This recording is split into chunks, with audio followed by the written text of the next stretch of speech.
Hi guys, this is Dr. Khan. Hope you guys are all doing well and this reaches you on all levels of positivity. Today I'm going to be speaking about how to express yourself. You want to remember that expressing is power. The most powerful people in the world are the ones who can express themselves. Okay, that's one of the highest powers you can have. So how do you do that? You want to remember that. You want to learn how to stand up for yourself, address the behavior, and still maintain your self-esteem.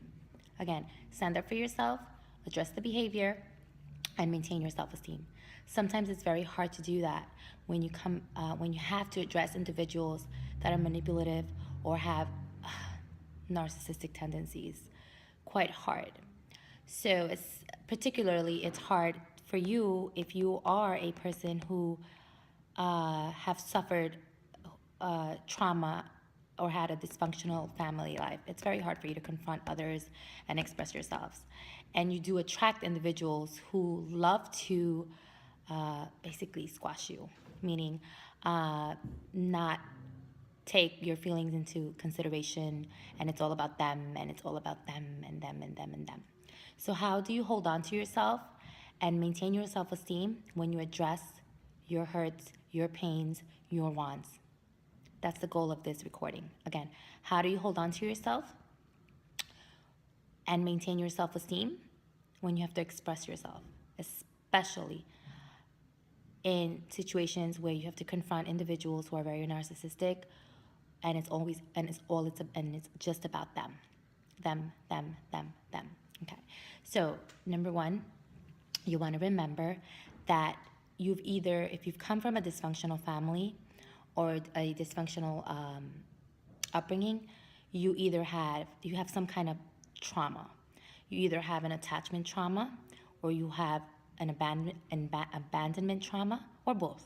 Okay, so what do I mean by that? Okay, so attachment trauma is when you were growing up and you lived in a home where both parents were living out their programming, and they didn't give you the attention that you needed. They never validated you.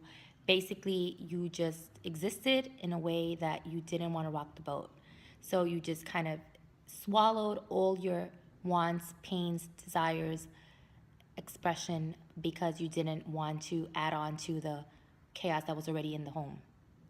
So your mother was probably too busy being robotic and just taking care of the whole family, not in tune with herself. Your father was probably busy working and just living out his trauma, and so you were basically never seen and never validated. Okay, so you lived a life where you felt like you were not enough, right? You didn't exist, basically. So just blend in, right? Just blend in. So you have that attachment trauma because you didn't get that love that you needed, especially during the formative years. Then you have the abandonment trauma. That's when, you have a home that's very, very unstable, where the father is coming in and out, or the mother is coming in and out, going away. You don't know if your family is going to stay together. So you have that abandonment trauma, and you may live a life where you're just like, wait, is he going to leave me? I can't survive. I can't be alone. What will happen if because as a child you saw your father leaving, your mother leaving, coming back. There was so much chaos and instability. So now you have trust issues as an adult. And so again, attachment trauma, I'm not enough. You're always seeking validation outside of yourself. Abandonment trauma, you have trust issues where you portray trust. You depict trust issues because you never had the stability in your life. So is he going to leave me? You're in a relationship. Is he going to leave me? Is she going to leave me? Can I survive alone? Okay. So now this is how it all was created. This is how your negative thinking was created. Now let's focus on how to address individuals that are narcissistic. Okay, how to address your narcissistic individuals and hold on to yours. Should you hold on to yourself? Number one, don't try to attach. This is how you detach. Basically, you want to remember that you are enough. Remember that you can live alone. You don't have to. Don't be afraid of being alone. because God is always with you, right? I mean, right? Think about it. Another thing, you came to this world alone. You can go alone, and you're going to go alone. So be comfortable with being alone.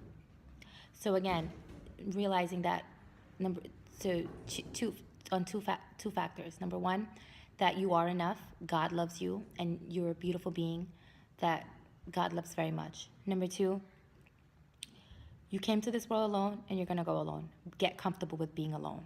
That's okay. That's totally okay. Okay, be comfortable with that.